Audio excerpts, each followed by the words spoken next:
डूंगरपुर में शिक्षकों के तबादलों और स्कूल की बदहाली को लेकर सर्व समाज डूंगरपुर ने खोला मोर्चा।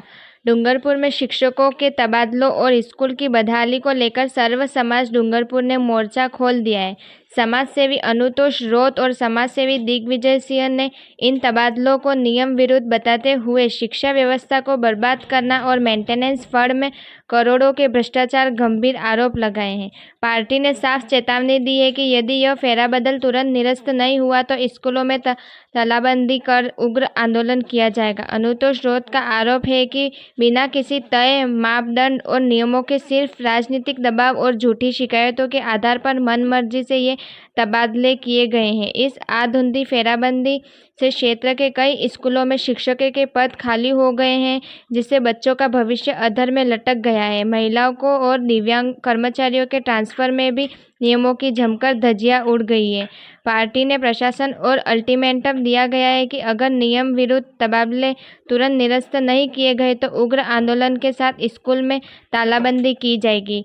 समाज सेवी दिग्विजय सिंह ने डूंगरपुर समेत पूरे टीएसपी क्षेत्र में शिक्षा व्यवस्था को लेकर बड़ा हमला बोला है। उन्होंने आरोप लगाया कि शिक्षकों के तबादले बिना किसी मापदंड के केवल राजनीतिक फायदे के लिए किए गए हैं। दिग्विजय सिंह ने स्कूल मेंटेनेंस फंड में करोड़ों के बड़े भ्रष्टाचार सनसनीखेज आरोप लगाए। उन्होंने कहा कि रख रखाव के नाम पर सिर्फ रात में रंग रोगन की लिपापोती की गई है, जिससे आने वाली बारिश में बड़े हादसों का खतरा है।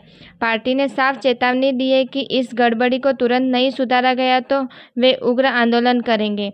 अपने आसपास की खबरों को पाने के लिए भारत न्यूज़ नेटवर्क को सब्सक्राइब करें, वीडियो को लाइक करें और व्हाट्सएप पे ज़्यादा से ज़्यादा शेयर करें। रिपोर्टर दीपक बनोद, भरत पंड्या। के शेड्यूल एरिया के अंदर हर हाल में पढ़ाई खराब कर दी जाए, ये सोच करके आप लोगों ने जो तबादले किए वो तबादले तुरंत रोक दिए जाए।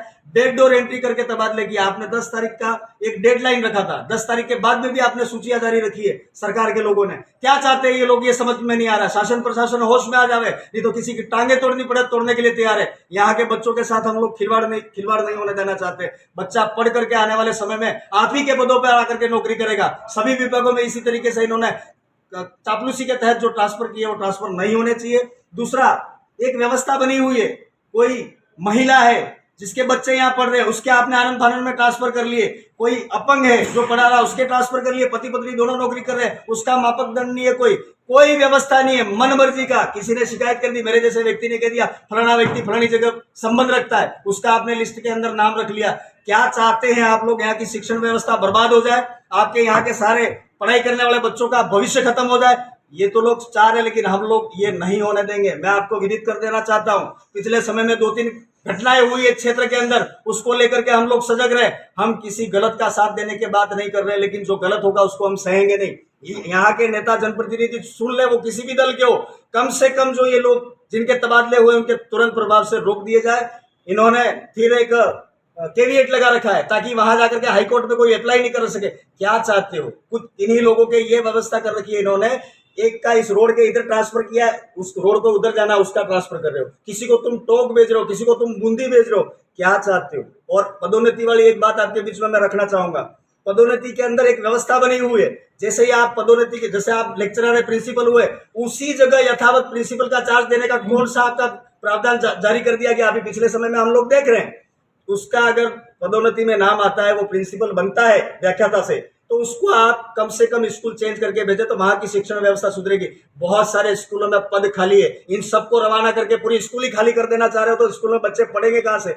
ये आपके चैनल के माध्यम से हम अल्टीमेटम देना चाह रहे हैं सरकार के अंदर जो लोग काम कर रहे हैं, यहाँ के कलेक्ट्रेट साहब, यहाँ के माध्यम से जो IDCID के माध्यम से हम ये कहना चाह रहे हैं, जितना जल्दी हो सके पुनः लिस्ट बहाल कर दिया जाए। ये जो कहाँ यहाँ पढ़ा रहे थे, जितने लोग यहाँ थे उनको यथावत रखने की बात रख रहे हैं, नहीं तो आने वाले समय में ठीक नहीं होगा। इस पूरे क्षेत्र के लिए सभी स्कूलों के ताले लगेंगे, इसकी जिम्मेदार सरकार रहेगी, शासन प्रशासन रहेगा। ये आपके चैनल के माध्यम से मैं कहना चाहूंगा।